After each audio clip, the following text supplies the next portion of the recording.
At ito na nga guys yung ating pinagtamnan ng luya, no. Nilagyan na rin natin to ng ng palapa ng nyug. Ayan. So bakit nga ba nilalagyan ng palapa ng nyug? Ito yung magsisilbing niya, mulching. O yung para hindi damuhin. So yung palapa ng nyug dito ay mabubulok na lang hanggang sa yung ating luya ay lumaki at magkaroon ng laman.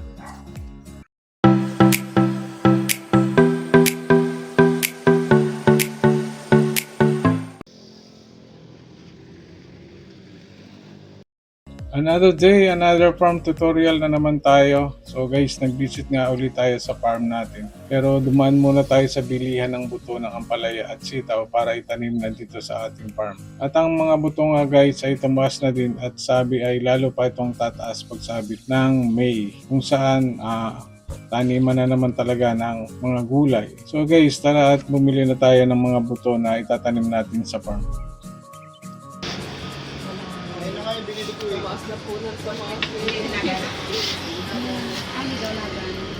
Kahit marami.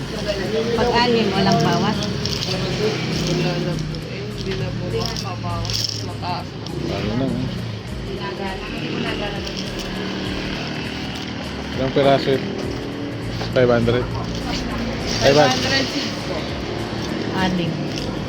Baka makadisto? Wala na po mo. Kahirapan na din po sa pagkuha ng stock nito. May bago po kasi ito. Ay, Thalia? Gusto ko i-try. Maganda ba yan? Sabi Thalia. po nila.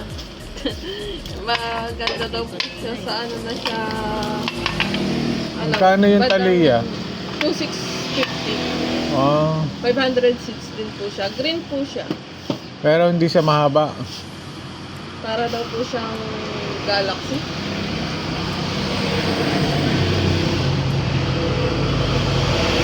Pero east-west din yan. Ay, hindi po. Ay, Iba- hindi. Isa sa ano. Ha? Ito po. Hindi siya east. Hindi po. Kalaban ng east-west. Kalaban.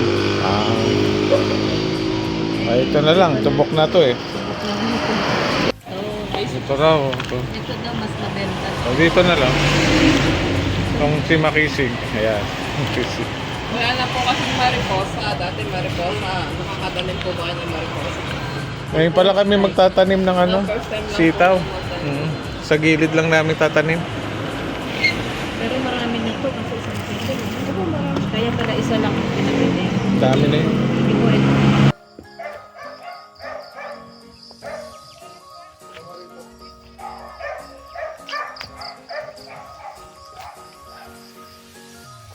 At ito na nga guys yung ating pinagtamnan ng luya, no.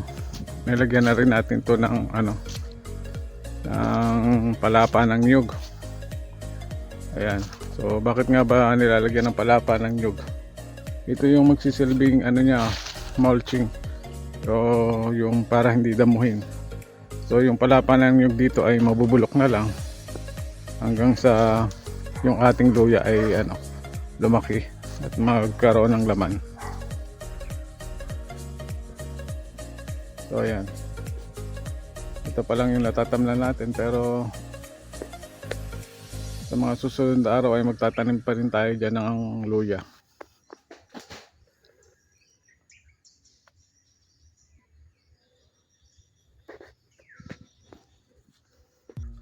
At ito nga guys yung ating ampalayahan, may mga nakatanim na rin ampalaya dito. Yun nga. Naka-6 na lata na tayo dito, higit pa kasi may ginamit din tayong F2. Kumbaga kasi yung 6 na lata ay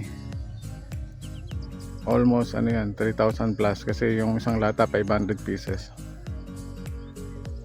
And then guys, dito sa giliran ay magtatanim tayo ng sitaw. Ayan.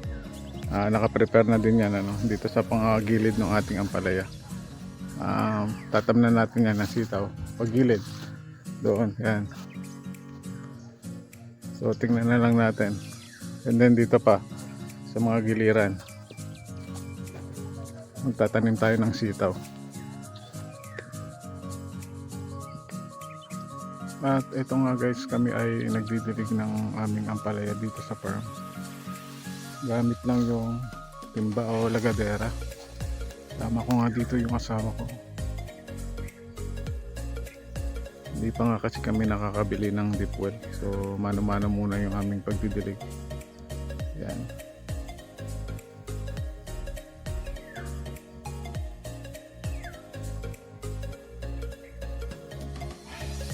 Ito nga pala ay bagong tanim ng ampalaya namin. Umubos kami ng 6 na lata o 3,000, more than 3,000 pieces. And then meron pa kaming ginamit na F2, yung pinagbinhian. Yung mga ampalaya na nahinog, yun ginamit namin as binhi.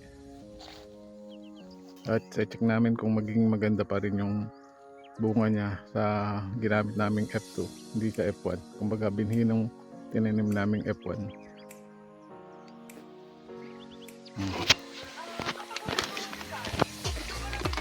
Kami nga guys ay magtatanim din ng sitaw. Asol yan. Kulay asul? Oo nga no. Yan yung galing east west, yung sitaw na buto no. Ayan pala, ikuha. Di ba ito binabasa? Hindi. Oo. Yan ay 4 na araw yung sibulan yan. Tanim ka na. Ito nga guys, at magtatanim na kami ng sitaw. Yan.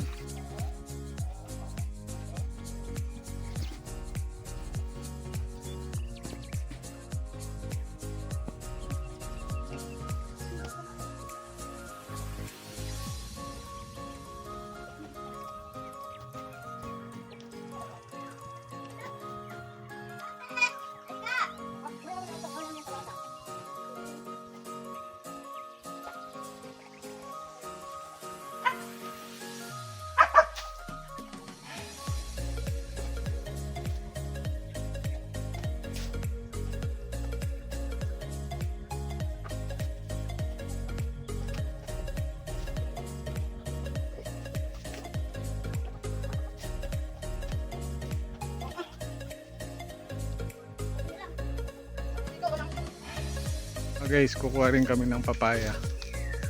Tanim namin. O doon, meron daw doon. At ito nga guys, kami pipitas din ng aming tanim ng papaya. Ayan, ang tinola lang. O, kunin mo na. Alin dyan? Kahit alin. Ito? O ito. Kahit alin dyan, pang tinola lang. O, hinog na. Ito yung kabila. Tama na. Ha? Ayan. Oh, this one. Siksik. Sabi ko sa'yo. Siksik. Ayan oh, kahit sa siksik. Saan binili yan? Ha? O dati pa yan? Wala, binili ko na ito. Ha? Binili na niya. Baka mas nakakakuting ito. Samahan ito. O, bagay. Mahigit anong tatanim natin? 6,000.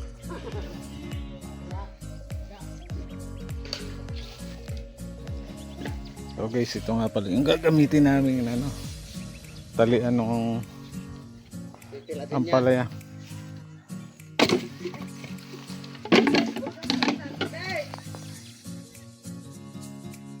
At ito nga guys, umpisahan ko na rin na magtilad ng kawayan na gagawing talian ng ating ampalaya.